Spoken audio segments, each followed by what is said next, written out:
Season 4, because she was going off to college, there were a lot of new sets, some of which we saw only one time. It was nice to be in new spaces, and having blown up the library, we had to build the university hall that we had.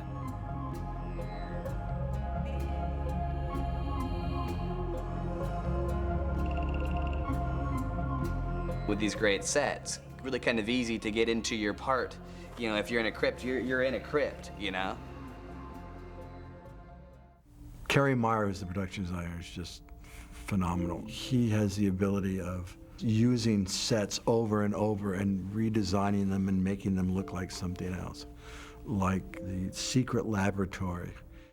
That set initially started as a library, a very old-looking library. Then it became a sort of a Gothic-looking church, using the same structure, which is the arches of this. So Carey just kept keeping the basic arch structure and kept redesigning it into these various different sets, and you'd never recognize it. We always knew that the frat house was the cover for the initiative. So I knew from the beginning, we sort of built that set in segments. We had the sort of initiative main hall with the staircase that went up to an upper loft. So we built that initially, and then, but Joss had, you know, sort of cued me into the fact that we'd be going in other places in that set that we'd have to discover later on. So as the season progressed, we sort of just added on little back hallways, which led to the secret mirror that you'd open up and then go into the elevator that takes you all the way down into the initiative. And then there's other sets that carried on throughout the season, all the hallways and stuff, some of which we did on stage. And we created an infinite length of cells in a shot with actually just 2 mirrors. We only had 5 cells, and we had very large mirrors on either end of it, so that it just reflected the hallway to infinity on both ends. The biggest and best set of all isn't really a set at all. It's the initiative, which was filmed at a place called Skunk Works, where they built stealth bombers. And it's not designed for movies. It's a huge government installation that's real and huge and important. So that's why it looks as realistic and enormous as it does. I wanted to get that overwhelming sense of the paranoia and the grandeur and the we have everything. Visually, sometimes we were able to pull it off. We got a few shots, like when they first go into the initiative, that are really epic. But we wanted basically James Bond. The initiative set, we used a couple different big industrial hangars with very cool features. These sort of movable catwalks and these big pits built into the floors. That we lined with Mylar plastic, just to sort of give it that space age, high-tech look. It also allowed us just to give that high-tech look to just one very specific spot in a very large set.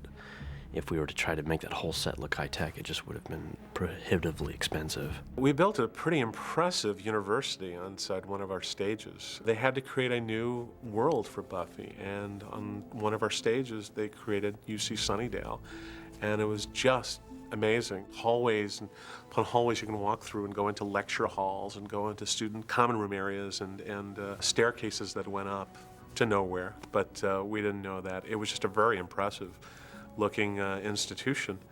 We also used, when the doors open from the university, it would actually be out in our parking lot.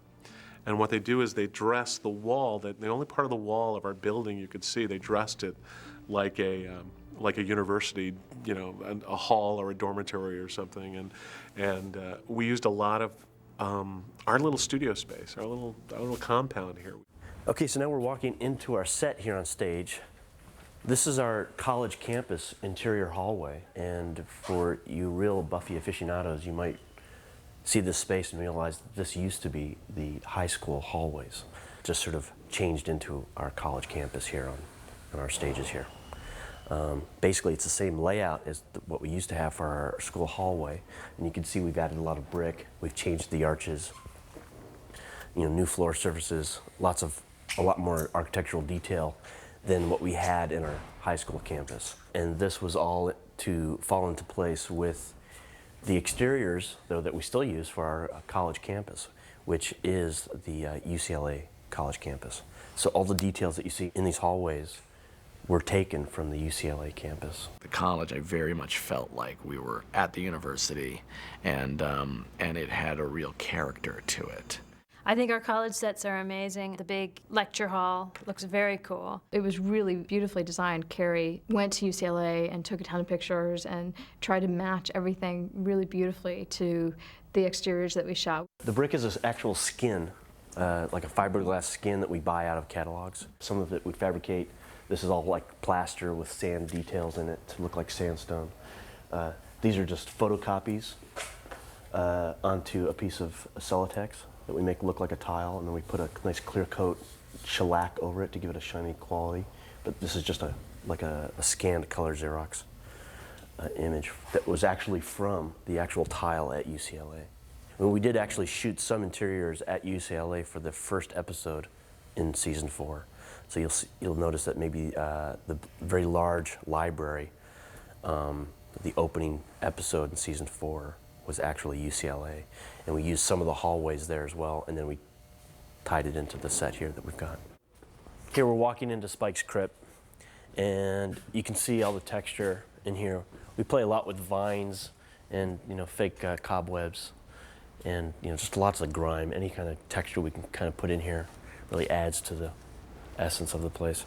And also these, you've got these what we call beers. They're large cement coffins, had the lids that come off, and then inside you can see got all this fabric and stuff. And sometimes we'll play a skeleton in here, or debris, or something Spike's found. And right underneath you is a pit that plays. We've got a piece of wood covering it right now for safety, but there's a pit under here, and you go through a little hole and down into a whole other set, which is actually not down there, but it's just the entrance to it, which is Spike's lower chamber, the cave that's underneath Spike's crypt. Here we're just about to walk back into the Sunnydale street, and if you're looking in here, you've got the espresso pump with the blue awnings over there. So in a second we can go inside, but this was the first building that was built in the back lot. We built it as a little set that has a little interior, and we built a couple facades outside of it so we could be inside looking out and pretending like we were in a street that we would someday have, like we have now. But originally we just had this one little building with a little interior set that we would play little facades outside of to make it feel like we were in a street. And then we just slowly, each episode, would build a new facade until we had a whole street, until we eventually built the Sun Cinema, which is down at the end of their street, which really sort of framed our street and really brought it into a full 360-degree set. Okay, here we're walking into the espresso pump, which is just sort of a little coffee joint that is an old gas station sort of retroed into a little coffee joint. So here we kind of are playing off the automobile motif.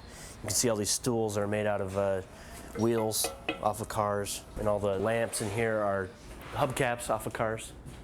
And you get to see many car parts as well. The decorator, David Conniff, pretty much goes and finds all this stuff.